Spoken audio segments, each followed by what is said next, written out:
In her own home, this Portland woman who defended criminals for a living. Someone has to know something.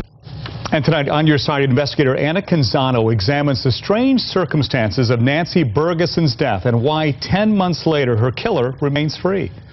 Tenacious, dynamic, full of life. That's who Nancy Bergeson was. It's how she lived.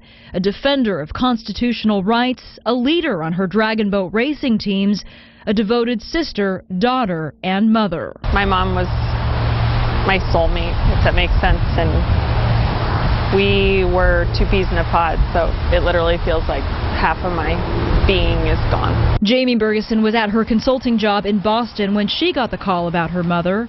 A girl who walks Nancy's dog stopped by the afternoon of November 24th and saw Bergeson face down on her living room floor.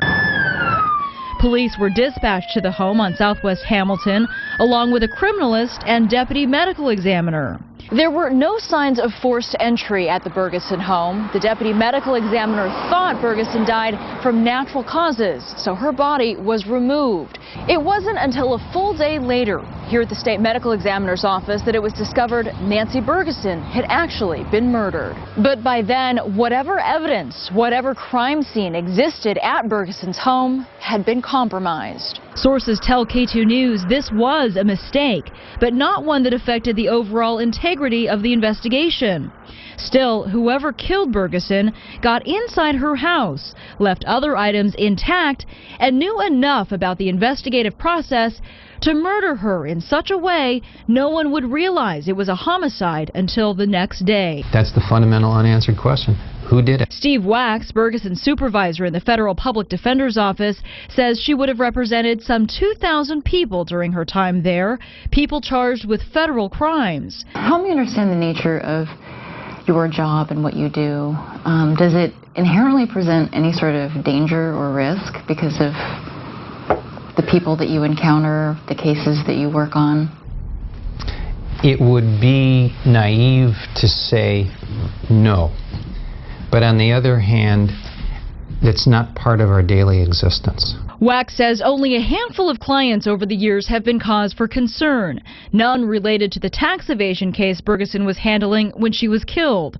Yet he says there are plenty of people within the criminal justice system who aren't always pleased with public defenders and the role they play. When we're representing a client, part of our job is to challenge not only the police, not only the prosecutors, but the people who are coming forward as the victims of the crime.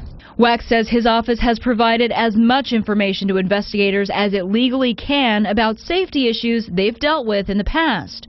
On a personal level, he hurts. It's painful.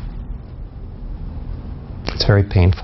I am frustrated, but I think everyone, the law enforcement, her coworkers, family, feels that way. Jamie Bergeson does remain hopeful her mother's killer will be caught. People may be hesitant to come forward, but I'm begging them, and my family is begging them to please come forward.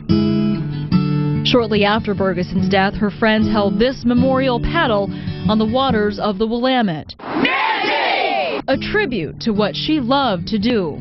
On the bow of one boat, the word passion, a word that defined Nancy Bergeson as much as one word can. Anna Canzano, K2 News.